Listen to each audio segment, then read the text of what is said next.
আগের যুগের মানুষগুলো কোরআন না পড়তে পারলে ওই মেয়ে পড়ে থাকতো ঘরে, মানুষই ঢেওয়া করতো না।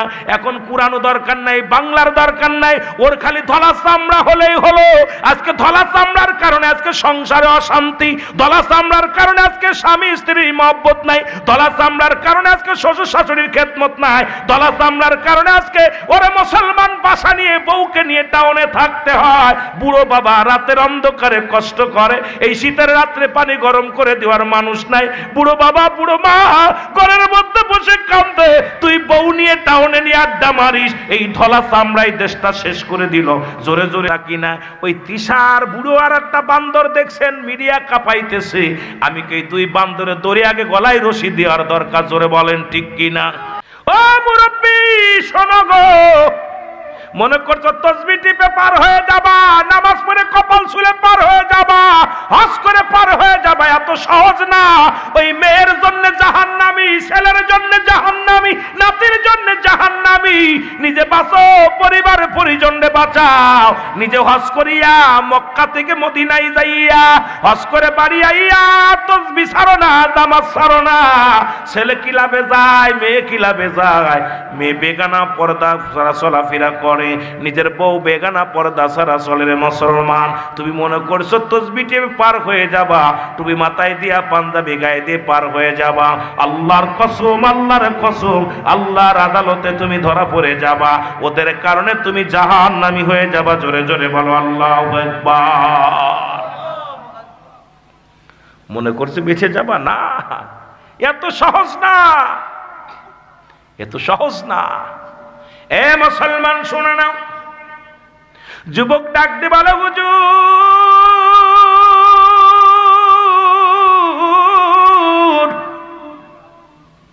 আমি আপনার রায় মানি, তবে আমার বিচারের আগে আমার বাবার বিচারটা আগে করা লাগবে। যেহেতু এই বিচারটার আপনি যে রায় দিবেন আমি মানলাম। খোলা তরবারি নিয়ে হযরত ওমর ফারুক সামনে হাজির হয়ে গেছে। যুবক কয়, হুজুর আমি প্রস্তুতি মৃত্যুর জন্য, তবে আমার বাবার বিচারটা আমি দেখতে চাই। কিয়ামতের ময়দানে ঠিক এই অবস্থা হবে, জান্নাতে ফয়সালা হয়ে যাবে, নেকির পাল্লা বাড়ি হয়ে যাবে। বাবারে জান্নাতি ফেরেশতারা স্বাগতম জানায় নিয়ে যাবে। পিছন থেকে সন্তান ডাক দিবে, ফেরেশতা দাঁড়াও, ফেরেশতা দাঁড়াও রে, আমার আব্বা জানলে দাঁড় করো। আব্বা দাঁড়ায় যাবে, ফেরেশতাদের বলবে আমার আব্বারে কই নিয়ে যাও? কয় জান্নাতে। আমার কি ফয়সালা? কয় তোমার ফয়সালা জাহান্নাম। আমার আব্বা জানতো জীবনে নামাজের জন্য আমারে তাগিদ দেয় নাই। আমার আব্বা জানতো কোনোদিন বিড়ি সিগারেট খাতাম, বারণ করে নাই। আমার আব্বা জানতো কত ক্লাবে যাইতাম, বারণ করে নাই। আমার আব্বা জানের টাকা নষ্ট করিয়া কত অপচয় অন্যায় করলাম, কোনোদিন বারণ করে নাই। আজকে আমার আব্বা যাবে জান্নাতে, আমি যাব জাহান্নামে।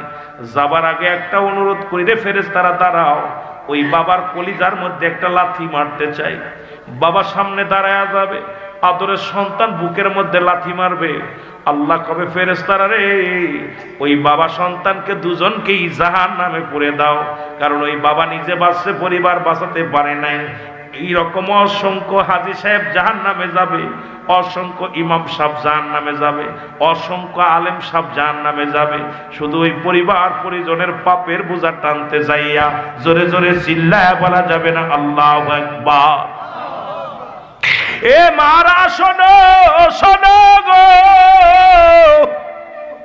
আজকে মেয়ে পর্দা করে না, বুরকা পরে না, মেয়ে বেগানা চলাফেরা করে, পার্কে যে ঘোরে। ওই মেয়ে একদিন তোমারে ডাক দেবে, মা, মা গো তুমি কই যাও? মা বলবে আমি জান্নাতে যাই। কয় বাবা দাঁড়াও, মা গো, মা গো জীবনে তুমি আমারে কোনোদিন পর্দার জন্য গালি দাও নাই, তুমি আমার কোনোদিন নামাজের জন্য তাগিদ দেও নাই। কত বেগানা পুরুষ আসতো বাড়ি, কত বন্ধু বান্ধবের সাথে আড্ডা মেরেছি, একদিনও তুমি আমার বারণ করো নাই। ও মা, আজকে তুমি জান্নাতে যাও, আমি জাহান্নামে যাই, এটা হবে না গো মা। দাঁড়াও, তোমার সঙ্গে আমার শেষ আলাপ। সঙ্গে সঙ্গে তার বুকের মধ্যে কলিজার মধ্যে লাথি মারবে রে। আল্লাহ ডাকতে বলবো, ফেরেশতা তারা দেখছস কি?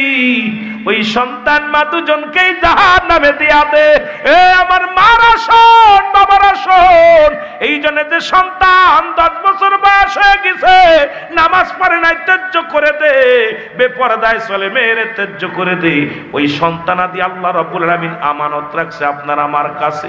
এটা খিয়ানত করার অধিকার কারোর নাই। যে সন্তান গাঁজা খায় ত্যায্য করে দে, যে সন্তান বেনামাজি তারে ত্যায্য করে দে, যে সন্তান তোর কথা শোনে না ত্যায্য করে দে। তুই এভিডেভিট করে থানায় যায় কয় সন্তান আমার না। আল্লাহর কাছে যদি বাঁচতে চাস ওই গাঁজাখোর মদখোরের সন্তান পরিচয় দিস না, ওকে তুই দুনিয়া থেকে বিদায় করে দে, তাহলে আল্লাহর দরবারে বাঁচতে পারবি। জোরে জোরে চিল্লায় বলা যাবে না ঠিক কিনা? সন্তান তো আমানত, এটার খিয়ানত করার অধিকার আপনার নাই। আহা, শীতের ভিতরে নামাজ পড়তে ডাকে না, কই ঘুমায় রয়েছে থাক। বুড়ো একা একা নামাজ পড়ে চলে আসতেছে, ছেলে ঘুমাচ্ছে নাক গোমড়ায়, লেপ মুড়ি দিয়ে কম্বল মুড়ি দিয়ে ডাক। 10টার সময় ঘুম থেকে উঠছি, ওইটা বাপে পানি নিয়ে দেয় গরম পানি, মায় কয় বাবা গরম পানি। ওরে তোর জুতা পিটা করবো, ওই সন্তানের জন্য তুই জাহান্নামে যাবি। সন্তান 10টার সময়, নবাব 10টার সময় ঘুম থেকে উঠে ওইটা বিরাজ কইরা খাইতে বসছে গরম ভাত। আপনাদের কুমিল্লার জমিনে এক ইমাম সাহেব মুসলমান, কথাগুলো বললে অনেক কথা চলে আসে। কুমিল্লার জমিনে এক ইমাম সাহেবের মৃত্যু লাশ উত্তোলন করা হলো। দীর্ঘ 23টা বছর ইমামতি করেছে, জীবনে শ্রম নেন নাই, পারিশ্রমিক নেন নাই। ইন্তেকালের পরে মুসলমানের পরে কবর থেকে উত্তোলন করা পর 10-12 বছর পরে কবর থেকে উত্তোলন হলো, কবরটা ভেঙে গেল। দেখা গেছে কবরের একটু কাপড়ের কাপড় পচে নাই, কবরের মধ্যে তার লাশ পচে নাই। সন্তানকে ডাক দিয়ে জিজ্ঞাসা করা হলো, সাংবাদিক ভাইয়েরা, মিডিয়ার ভাইয়েরা জিগাইলো, বাবা তোমার বাবা কি এমন আমল করতো? সন্তান বলে, মিডিয়ার ভাইয়েরা শোনো,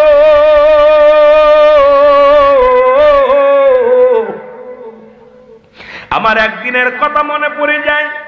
আমি তখন কলেজে পড়ি, দুপুর বেলা বাড়ি আসছি, বাড়ি আইয়া আমার আম্মা জান খানা দিছে, আমি খানা খাইতে বসলাম।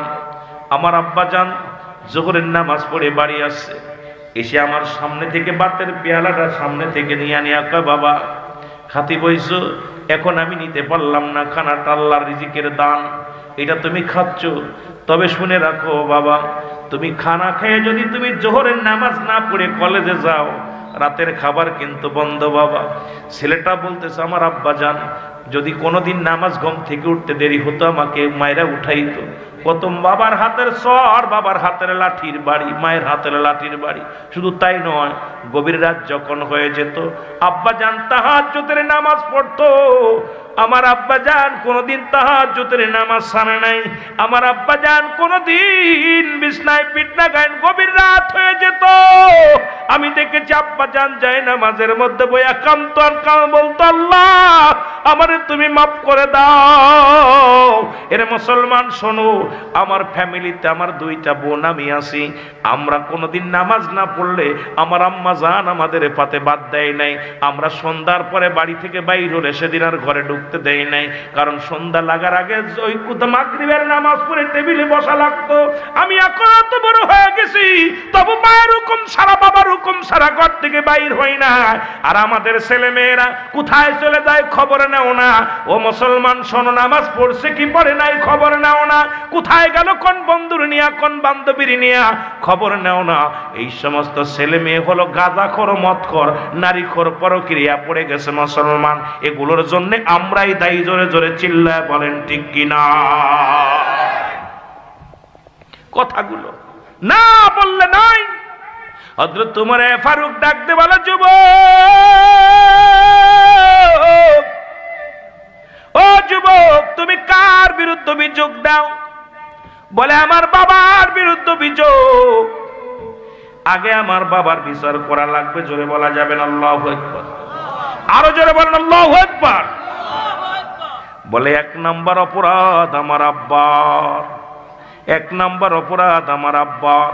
কারণ আমার আব্বা জান আমার একটা ভালো মা দেয় নাই, আমাকে এমন একটা মা দিছে যে মা বেগানা পুরুষের সঙ্গে চলাফেরা করে, বাজার করে। আমি গতকালকে দেখলাম নিউজের মধ্যে একটা খবর দেখে আনন্দ লাগছে।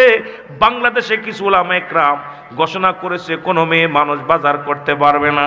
এখন বাজারে গেলে পুরুষ মানুষ ধাক্কা খেয়ে মহিলাদের, ওরা মাছের বাজারে, তরকারির বাজারে, ওরা দুনিয়ার মধ্যে স্কুল কলেজ সব জায়গা নারী নির্যাতিত। আমরা পুরুষ শাসিত নয়, নারী নির্যাতিত বাংলাদেশ। কারণ নারীর যন্ত্রণায়, ওই মেয়েদের যন্ত্রণায় পুরুষ জাতি এখন অতিষ্ঠ হয়ে গেছে। জোরে জোরে চিল্লায় বলেন ঠিক কি না? এ আমার মারা শোন, এ মারা শোন, দিলের কান্ডা লাগা শোন। যদি জান্নাতে যেতে চাস একটু লজ্জাপতির পাতা বাইটা খা, পর্দার বিধান মাইনা চল, স্বামীর খেদমত কর। জোরে জোরে চিল্লায় বলা যাবেন আল্লাহু আকবার। আমি যে কথা বলতেছিলাম শোনো। বলে এক নাম্বার আমার আব্বার দোষ, সে আমাকে একটা ভালো মা দেয় নাই। আমরা এখন সুন্দরী পূজারি হয়ে গেছি। আগের যুগের মানুষ যখন বিয়ে শাদী হতো, দাদা নানা যায় খোঁজ নিত, মেয়েটা কালো হলেও দোষ নাই, আগে দেখতো নামাজ পড়তে পারে কিনা, পর্দা করতে জানে কিনা, ওর বাবা মার খেদমত করে কিনা, এগুলো যাচাই বাছাই করে বিয়ে শাদী হতো। এখন সুন্দরী পুজোরি ধলা চামড়া হলেই মাথা খারাপ হয়ে যায় যুবকদের, ওরে হাত ধরে টানাটানি শুরু করে দেয়। ওরাই আজকে জাতি শেষ, সমাজ শেষ। আগের যুগের মানুষগুলো কোরআন না পড়তে পারলে ওই মেয়ে পড়ে থাকতো ঘরে, মানুষই ঢেলা করতো না। এখন কোরআনও দরকার নাই, বাংলার দরকার নাই, ওর খালি ধলা চামড়া হলেই হলো।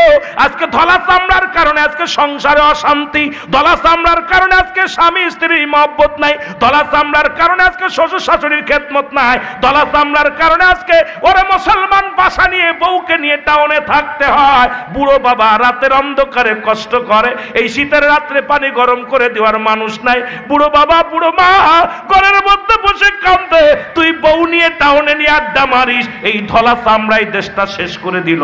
জোরে জোরে চিল্লায় বলা যাবে না ঠিক কিনা? অনেক মহিলারা আমার পর খেপবে, যুবকরাও খেপবে যে হুজুর হঠাৎ করে কোন দিকের ওয়াজ কোন দিকে নিয়ে চলে গেল। যুবক, আহা, একটা কথা আমার মনে পড়ে যায়, বারবার বারবার মনে পড়ে যায়। ইব্রাহিম আলাইহিস সালাম বিয়ে করল, ইব্রাহিম আলাইহিস সালামের ছেলে ইসমাইল নবী বিয়ে করছে গো। কিছুদিন পরে আস্তে আস্তে গুটি গুটি পায় ইব্রাহিম আলাইহিস সালাম ইসমাইলের বাড়ি চলে গেছে। অনেক লম্বা ওয়াজ, ওই মক্কা মুসলমান কদনা হযরত ওমরে ফারুকের ওয়াজ শুরু করেছে, ওই যুবক বৃদ্ধর ওয়াজ। এটা নিয়ে শেষ করতে পারবো কি পারবো না জানি না রে বাবা। তবে আপনাদের কষ্ট হচ্ছে কি? কষ্ট হচ্ছে? ছেড়ে দিব? কিছু কথা বলতে হবে, আমলের কিছু কথাগুলো বলতে হবে। জোরে বলেন ঠিক কি না? এ মুসলমান আমার মারা যারা ওয়াজ শোনো, শুনে নাও, ভালো করে শুনে নাও। আর এখন তো জামানা খারাপ, শ্বশুরের কাছে তো দূরের কথা, নিজের বাবার কাছেও মেয়ে সুরক্ষিত নয়। জোরে বলেন ঠিক কিনা? লম্পট বাবা, এদেরকে শিরস্বরে শিরচ্ছেদ করা লাগবো, এদেরকে খুন করা লাগবো। এদের বিচার হলো গলায় রশি দিয়া কুত্তার মতো ডোরায়া, কুত্তার মতো ডলে ডলে তাদের মারা লাগবো। কারণ এই সমাজে ইসলামের আইন নাই। আরে যে দেশে ৯২% মুসলমান, সে দেশে কোরআনের আইন কেন চালু হবে না? করতেই হবে আইন চালু, কারণ ওই নাস্তিকদের আইন চলবে না, চলবে না, চলবে না। জোরে জোরে বলো ঠিক কিনা? আমার বাবারা, হযরতে মুসলমান দিলের কান্ডা লাগা শোনো। ওদিকে একটু পরে যা আসল ওয়াজ করে আসি। যেদিকে আমি যেতেছিলাম, কথাগুলো শেষ করতে পারি কি জানি না রে মুসলমান। বলে যে মাকে আমাকে দিছেন, সেই মা হলো জিনাকারী, সেই মা হলো বেপরদায় চলে। সুতরাং আমার মা, আমার আব্বা জান আমাকে একটা ভালো মা দেয় নাই। আমি যুবকদের হাতে ধরে বলি, বিয়ের আগে বাবার কাছে বলবা, মার কাছে বলবা, মা গো একটা কালো মেয়ে দাও, সে মেয়েটা যেন নামাজি হয়। একটা ভ্যান চালকের মেয়ে হয়, সে যেন নামাজি হয়। একটা রিক্সা চালকের মেয়ে হয়, সেজন্য নামাজি হয়, সেজন্য হালাল কোরবান্দি হয়, সেজন্য দুনিয়া আলুবি না হয়, পর্দা মেনে চলে। এমন একটা মেয়ে যদি তোরা যুবকরা পেয়ে যাস রে বাবা, এই দুনিয়ার মধ্যে শান্তিময় জায়গা পেয়ে যাবি। আমি মাদেরও বলবো, ডাকতে বলবি মা, আমি নারী কুলে জন্ম নিছি, বিয়ে যেহেতু করাই লাগবে গো মা। ওই বিয়ে করার আগে একটা দাবি করব, আমাকে একজন ভ্যান চালক দাও, রিক্সা চালক দাও, দিন মজুরি দাও, কোনো কষ্ট নাই। তবে ওই হারামখোর ঘুষখোর কোনো ছেলে চাই না, সুদখোর কোনো ছেলে চাই না। এমন একটা ছেলে দিবা 5 ওয়াক্ত সালাত আদায় করবে, এমন একটা ছেলের লগে বিবাহ দিবা গো মা, যে ছেলেটা কোরআন পড়তে পারে, হাদিস জানে, কোরআন সম্পর্কে জ্ঞান আছে। ওই ছেলেটার লগে আমার বিবাহ দিবা। সারাদিন পরে একবেলা খানা খাইবে, হালাল খাইবে, আমাকে পর্দায় রাখবে। আজকে আমার দেশের যুবকগুলো ল্যাংটা বানাইয়া বউরে নিয়া মোটর সাইকেলে হা খেয়ে বেড়ায়, আর আমার অনেক যুবকগুলো ওদিকে হা করে তাকাইয়া জিনা ব্যভিচারে লিপ্ত হয়ে যায়। জোরে বলেন ঠিক কিনা? ও যুবক শুনে নে, শুনে নে, আল্লাহর আদালতে কি জবাব দিবি রে যুবক? আল্লাহর আদালতে কোনো জবাব দিতে পারবি না। জোরে বলেন ঠিক কিনা? দাবি করবি মা রে, ও মা, সবাই তোর আলেম হবে না, সবাই তোর বক্তা হবে না, সবাই তোর বড় আলেম হবে না, হাফেজ সাহেব হবে না। বলবি মা গো, এমন একটা ছেলে দিবা সে হালাল খায়। আজকে আমার দেশের আমি জরিপ করে দেখেছি 90% শিক্ষিতরাই হলো দুর্নীতিবাজ। কারণ আমার দেশে ঘুষ সুদ খায় না, আমার দেশে ঘুষ খায় কারা? শিক্ষিতরা। আমার দেশে কোনো রিক্সা চালক ঘুষ খায় না, আমার দেশের কোনো ভ্যান চালক ঘুষ খায় না, আমার দেশের কোনো কৃষক ঘুষ খায় না। আমার দেশে বিদেশ থেকে পিএইচডি করিয়া, বিদেশ থেকে ডিগ্রি আনিয়া অফিসে বইয়া লক্ষ লক্ষ টাকা তারা ঘুষ খায়। আর এই ঘুষখোরের লগে মেয়ে দেওয়ার জন্য পাগল হয়ে যাস। মেয়ে গাঙ্গে কেটে ফেলে দে, সারা জীবন মেয়েকে ঘরে রাখ, তবু ঘুষখোরের হাতে দিস না, সুদখোরের হাতে দিস না। একটা হালাল জাদা, একটা হালাল খোর বান্দার হাতে যদি দিতে পারিস, আল্লাহর আদালতে জবাব দিতে পারবি। জোরে বলেন ঠিক কিনা? হারাম খোরের লগে মেয়ে দেয়, এই হারাম খোর ও অফিসে বইয়া ঘুষ খায়, বাড়ি গাড়ির মালিক হয়েছে। এত মালিক, খালি মেয়ে বিয়ে দেওয়ার সময় চিন্তা করে মেয়ে সুখে থাকবে। সবচেয়ে বড় সুখ যে ছেলে কোরআন পড়তে পারে, নামাজ সালাত 5 ওয়াক্ত সালাত জামাত আদায় করে, যে ছেলেটা হালাল খায়, যে ছেলেটা পর্দার বিধান মেনে চলে, এমন একটা জামাই বানাতে পারলে জীবন সাকসেস। সুবহানাল্লাহ বলেন না? আরো জোরে বলেন। আমার কথা হলো, অনেক যুবক কইব হুজুর আপনি আমাদের না, আমি আপনাদের বিরুদ্ধে করছি না, আপনাদের বিরুদ্ধে করছি না, আপনি হালাল কর হন। শুয়োরের গোশত খা হারাম না হালাল? সুদ খা, ঘুষ খা হারাম না হালাল?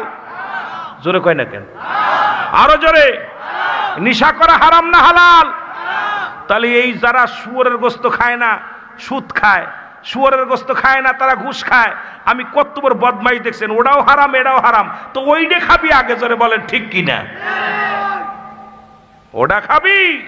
সুদখোর ঘুষ করে দেশ গেছে বইরা, সুদ ঘুষ জিনা ব্যভিচার যেভাবে উঠে পড়ে লাগছে, এর থেকে বাঁচাইতে হলে দিন এলেমের কোনো বিকল্প নাই, ঘরে ঘরে মাদ্রাসার দরকার। জোরে বলেন ঠিক কিনা? এই মাদ্রাসা থেকে জ্ঞান চর্চার দরকার। জোরে বলেন ঠিক কিনা? আমার ভাইয়েরা, আমার বন্ধুরা, আমার গভীর মনোযোগ।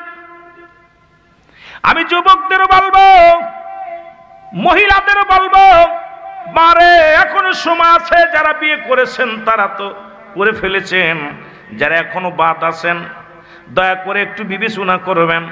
আমার কথাগুলো জ্ঞান দিয়ে শুনবেন, আমার কথাগুলো শুধু কান দিয়ে শুনবেন না, জ্ঞান দিয়ে শুনবেন। জ্ঞান লাগাবেন, জ্ঞান এই মন লাগাবেন, লাগায় শুনবেন যে রুহুল আমিন ভাই কথাগুলো বলে গেল, এটা এই কত দূর, কথাটার ওয়েট কত দূর, এটা যাচাই বাছাই করবেন।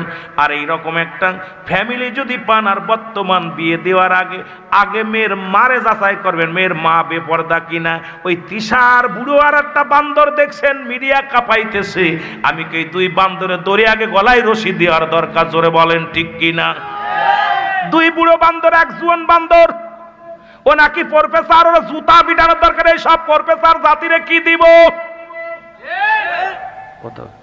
কথা কয় না কেন? শিক্ষকের নাম কি? মুস্তাক শয়তান, জোরে কোন ঠিক কিনা?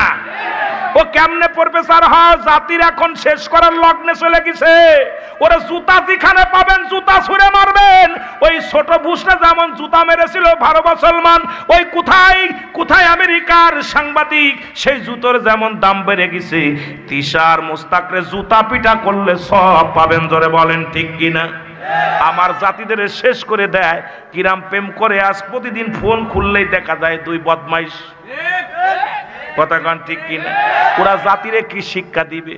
ওরা জাতিরে কিছু দিচ্ছে না, জাতিরে শেষ করার পায় তারা লাগছে। মুসলমান আইকে মুসলমান এখনো সময় আছে। আমি আপনাদেরকে বলে যাই, কারণ বাঁচতে হবে, বাঁচতে হবে, সমাজকে বাঁচাতে হবে, নিজেও বাঁচতে হবে, জোরে বলেন ঠিক কিনা? একটু গাড়ির ভিতরে আসতেছিলাম, খুলেছি দেখি যে একজন সাইকেল চালাচ্ছে, একজন ধরে রাখছে। বদমাইশগুলো, এই বদগুলো কি শিখাইতেছে জাতিরে? আরে বিয়ে করছি, ঠিক আছে, তুই ছোট মেয়ে বিয়ে করছিস, আমার নবীজি বিয়ে করছিল আম্মা জান আয়েশা সিদ্দিকা। আমার নবীজি বুড়া একটা মহিলাকে বিয়ে করেছিল, মা খাদিজাতুল কুবরা, জোরে বলেন না সুবহানাল্লাহ। তুই নবীর আদর্শ কাই, নবী বিয়ের কত বড় পদ এড়ে নিয়ে লেখছে। ওরে কিরা জন্য বলছে, দেখ বুড়ো আর বুড়ো লাগছে, আবার নবীর নিয়ে মন্তব্য করছে যে আমাদের নবীও তো বিয়ে করছে। আরে কত বড় বদ! আরে বদমাইশ! কি বলে, কে বলে? কাল লাগে কার? কোথায় জুতার কালি আর কোথায় মুজার আলী, জোরে বলে ঠিক কিনা? কাল লাগে কি তুলনা দেয় বদমাইশ গুলো। আমার বাংলাদেশ মুসলিম কান্ট্রি, এদেশে কোনো ভণ্ডদের জায়গা নাই। জিনাখোর, নারীখোর, মদখোর, এগুলোর বিরুদ্ধে অ্যাকশন নিতে হবে, জোরে বলেন ঠিক কিনা? আর একটু জোরে বলেন ঠিক কিনা? আওয়াজ জোর নাই, তার মানে ওই দলের লোক মনে বেশি। আওয়াজ জোর আছে, আরো জোরে। ওরা শিক্ষিত শয়তান, ওরা শিক্ষিত শয়তান, ওরা শিক্ষিত। এর দুর্নীতির ওই আঁকড়ায় বসে জাহির করে জ্ঞান, বলো দুর্নীতির ওই আঁকড়ায় বসে জাহির করে জ্ঞান। কলম দিয়া কামাই টাকা, কলম দিয়া কামাই টাকা, আবার ধরে সাধুর ভান, ওরা শিক্ষিত শয়তান। আরো জোরে বলেন, ওরা শিক্ষিত শয়তান। ওরা হলো জাতির নাকি মহামারী মহাতন, ফাইলে কলম ঠাকাইয়া চালায় ওরা নির্যাতন। ঘুষের টাকায় ওদের ভুড়ি, ঘুষের টাকায় ওদের ভুড়ি, করে যে টান টান। ওরা শিক্ষিত শয়তান, ওরা শিক্ষিত শয়তান। ওরা আবার স্কুল কলেজের দিকটা ভাই দেখো না চোখ মেলিয়া, মেয়েরা সব বই ছাড়িয়া আত শুধু প্রেম লইয়া। ঠিক কিনা, ঠিক কিনা? আইরে প্রেম।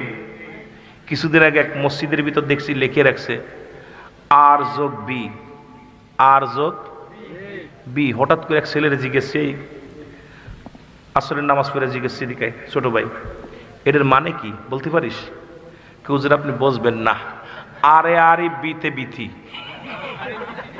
আরে আরিফ। আমি কি তুই বুঝলি কেমন করে? খুঁজুর আমরা বুঝি, কথা বুঝতে নিরে। আরে স্কুল থুয়ে এখন, স্কুল থুয়ে এখন লেখা শুরু করেছে কোথায়? মসজিদের মধ্যে। স্কুল কলেজের দিকটা ভাই দেখো না চোখ মেলিয়া, ছেলেরা সব বই ছাড়িয়া আত শুধু প্রেম লইয়া। আরে অস্ত্র যে তার সঙ্গের সাথী, অস্ত্র যে তার সঙ্গের সাথী, হইতেছে মস্তান। ওরা শিক্ষিত শয়তান, ওরা শিক্ষিত। বাবা কোন মাদ্রাসার ছাত্রদের হাতে দোনালেক বন্দুক পাওয়া যায় না, কোরআনের পাখিদের কাছে বোমা পাওয়া যায় না। কোরআনের পাখি যারা হেফজোখানার ছাত্র ভাইয়েরা আমার, আপনাদের ক্যারেট মাদ্রাসার মধ্যে আজ পর্যন্ত অস্ত্র মারা পাওয়া যায় না। কিন্তু ঢাকা বিশ্ববিদ্যালয়, কুষ্টিয়া বিশ্ববিদ্যালয়, রাজশাহী বিশ্ববিদ্যালয় এবছর দেখলাম 5 আগস্টের পরে মুসলমান ওরে গাড়ি গাড়ি অস্ত্র। তার মানে এখন কিতাব নাই বিশ্ববিদ্যালয়, শুধু বোমের কারখানা। কিতাব নাই বিশ্ববিদ্যালয়, শুধু অস্ত্রের কারখানা। কিতাব নাই বিশ্ববিদ্যালয়, বিশ্ববিদ্যালয়, কলম নাই বিশ্ববিদ্যালয়, আছে শুধু অস্ত্রের মহর। জোরে জোরে চিল্লায় বলা যাবে না ঠিক কি না? এ জাতিরে আমি কি শিখাইব রে? এই জাতিরে আমি কি শিখাইব? জোরে বলেন ঠিক কি না? শিখছে, জাতি শিখছে, বানর থেকে মানুষ হয়েছে। কত কয় না রে? এই জাতি শিখছে, কি শিখছে? বানর থেকে মানুষ হয়েছে, মানুষ থেকে বানর হয়েছে। এরা কি শিখাইব? ওদের একবারে এমন ভাবে শেষ করছে জাতিটারে, কথা বুঝেন? এই জাতির শিক্ষার হার এমন জায়গায় নিয়ে গেছে দিনে দিনে যে এখন জাতি সব বিপদ মূর্খ হয়ে গেছে। যদিও মাস্টারটি গত কয়েক সপ্তাহ আগে আমার দেশে একজন নাম ছিল, নাম করা ব্যক্তি, উনি বলতেছে আমি চাকরি দেব ছেলেদের, যদি কেউ ইংলিশে তার বায়োডাটা লিখে দিতে পারে তারে আমি চাকরি দিব। বুঝছেন নি? নাম হচ্ছে আনন্দ, হিন্দু। কোথায় তোমরা চাকরি করতেছো? এই ছেলেরা, তোরা ইংলিশে বায়োডাটা লিখে দে আমার কাছে, আমি চাকরি দিব। 5-7 জন দিছে, সব ভুল। কয় এটার ভুল হয়েছে, এটা ভুল হয়েছে। কয় তোরা কি বিশ্ববিদ্যালয়ে পড়ছস? কারণ তোদের তো শেষ করে দিছে, কথা বুঝছেননি? তোদের লাইফ শেষ। তোদের শিখাইছে কোন ভাবে অস্ত্র চালাইতে হবে, কেমনে হকস্টিতে বাড়ি মারতে হইব, কেমনে তোর এই শিকল দিয়ে বাড়ি হইতে হবে, কেমনে নিয়ে আরাফাতের মতো পিটায় পিটায় মারতে হইব, কেমনে বাবারে ওই যে আপনার ওই বগুড়ার এক পাগলরে পিটায় মারতে হবে, এইগুলো শিখছে। জোরে বলেন ঠিক কিনা? এক পাগলরে পিটায় মারছে না, ভাত খাওয়ায় আর মারে। এ জাতিরে কি শিখাইব? জাতি শেষ। মনে করছো তোমরা জিতে যাচ্ছ না বাবা, আগামী প্রজন্ম তোমাদের সন্তান আদি তোমাদেরকে এরকম ফাঁকি দিবে, বুঝে রেখো, চালাকি করো না। আমার ভাইয়েরা, আমার বন্ধুরা, আমার বলে হুজুর 2 নাম্বার অপরাধ আমার বাবার। 1 নাম্বার অপরাধ আমার একটা ভালো মা দেয় নাই গো। 2 নাম্বার অপরাধ আমার বাবা মা একটা ভালো নাম রাখে নাই। আজকে নামের স্টাইল, কথা কই না ইরি, ইংরেজিরা যেরকম নাম রাখো এরকম নাম, কত বুঝি কি যে লালটু বল্টু কিতা কিতা রাখছে রে বাহ, নাম শুনলে দাঁত ভেঙে যায়। জোরে বলেন ঠিক কিনা? এ সুন্দর একটা নাম রাখতে হবে রে মুসলমান। এ মুসলমান শোনো, রাসূল বলছে দুনিয়ার মধ্যে সন্তান যখন দুনিয়ার মধ্যে আগমন করবে, সন্তান যখন দুনিয়ার মধ্যে আগমন করবে, মুসলমান 7 দিনের 1 দিন আগেও নাম রাখা দূরত্ব নয়। আমার দেশের এই ভুলটা আমরা অনেকে করি বাবা, এই ভুলটা অনেক আলেমরাও করে থাকে, এই ভুলটা অনেক সাধারণ পাবলিক করে থাকে। যদি সুন্নাতে রাসূল যদি সন্তানের নাম রাখাইতে হয়, জন্মের 7 দিনের 1 দিন আগেও নাম রাখা দূরত্ব নয়। আমার দেশের জনগণ বাবা শোনো, এখন দেখা যায় বাসর রাত্রেই নাম রাখা হয়ে যায়। জোরে বলেন ঠিক কিনা? আমার দেশের বাবারা ওই আলতাসনো করে দেখে ছেলে হবে না মেয়ে হবে, মেয়ে হলে পরে মেয়ের নাম রাখা কমপ্লিট, ছেলে হলে মেয়ের নাম ছেলের নাম রাখা কমপ্লিট। আমি আপনাদেরকে বলি, এই সন্তান কোনোদিন আদর্শবান ছেলে হয়ে মেয়ে হতে পারে না।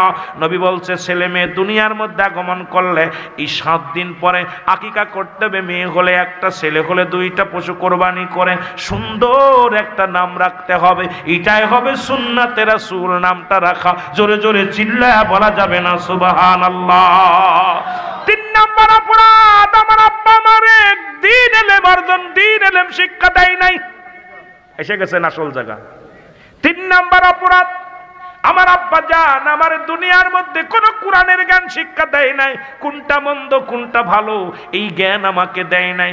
এই জন্য আমি অন্যায় করেছি, বুঝতে পারি না কোনটা ভালো কোনটা মন্দ, এটা বোঝার জ্ঞান আমার ছিল না। এই জন্য দুনিয়ার মধ্যে অন্যায় করেছি। খলিফা হযরত উমর ফারুক রাদিয়াল্লাহু তাআলা ডাক দিয়ে বলে, যুবক তুমি এত বড় অন্যায় করেছো, এই জন্য দায়ীকে। এবারে ডাক দিয়ে বলে, বৃদ্ধা তোমার সন্তান নষ্টের মূল তুমি প্রস্তুতি হও মৃত্যুর জন্য। বৃদ্ধা বলে, আমিনুল মুমিনিন আমি ভুল স্বীকার করেছি, আজকে সন্তান নষ্ট হওয়ার জন্য আমি দায়ী। আজকে আমার গার্জিয়ানদের কাছে দাবি থাকবে, সন্তান নষ্টের জন্য আমরাই দায়ী রে। সন্তান কোথায় যায় খবর নেই না, সন্তান নামাজ পড়লো কি পড়লো না খবর নেই না, সন্তান ঘরে আছে কি না আছে খবর নেই না, সন্তান কোথায় যায় আসে দেখ আমরা খবর নেই না। আল্লাহর কসম করে বলি, এই ছেলে মেয়ে নষ্ট হওয়ার জন্য মূলে দায়ী আমরা গার্জিয়ান। জোরে বলেন ঠিক কিনা? কথা বোঝেননি আমার? সন্তান নষ্ট হওয়ার মূল হুতাই হলো আমরা। খলিফা হযরত ওমর ফারুক তওবা করে দিলেন, বিদ্যুৎ তওবা করে নিলেন। ও যুবক, আজকে আমি তোমাদের বলি, বৃদ্ধ বাবাদের বলি, ছেলের পর্ব চলে গেছে, নাতি পুতির পর্ব আছে, এগুলোর এখন থেকে বাড়ি যাবা, বাড়ি যা ছেলেরে ডাক দেবা, ছেলেরে, তোর মেয়েটাকে আর বেপরদা স্কুলে যেতে দিব না, তোর ছেলেটাকে, ছোট্ট ছেলে এখন মাদ্রাসায় পড়বে, কোরআন পড়বে, অসংখ্য কোরআনের পাখিগুলো বিডিআর চাকরি করে, আর্মির চাকরি করে, র্যাবের চাকরি করে, অসংখ্য কোরআনের পাখিগুলো মুসলমান বড় বড় পিএইচডি করেছে রে মুসলমান। কারণ এই কোরআন শিক্ষা থাকলে ওর ভিতরে ও যত বড় অফিসার হোক ও দুর্নীতি করতে পারবে না, কারণ দুর্নীতি করতে হলে ওর ভিতরে ধাক্কা দিবে রে মুসলমান, যে আমি কোরআন পড়েছি, হাদিস পড়েছি, আমার দ্বারা অন্যায় করলে আল্লাহর আদালতে জবাব দিতে হবে। এই জন্য আগে শুরু থেকে দ্বীন ইলম অর্জন করার দরকার আছে কি না? কথা কয় না কেন? এই বাবা অসংখ্য হাফেজ, বড় বড় অফিসার, বড় বড় ডিগ্রি নিচ্ছে, বড় বড় পিএইচডি করে বিশ্ববিদ্যালয়, আজার বিশ্ববিদ্যালয় থেকে লেখাপড়া করে চলে আসতেছে। হাফেজ, এটা আমাদের একটা ছেলেরে একটা হাদিস বলতে বলেন স্কুলে, একটা ছেলেরে পারবে না। মাদ্রাসার ছাত্র তারা কি করে বাবা, তাদেরকে জিজ্ঞেবেন, ইংলিশ জিজ্ঞেবেন, অসংখ্য ছেলের আছে মাদ্রাসার ইংলিশ অনার্গল কথা বলতে পারে।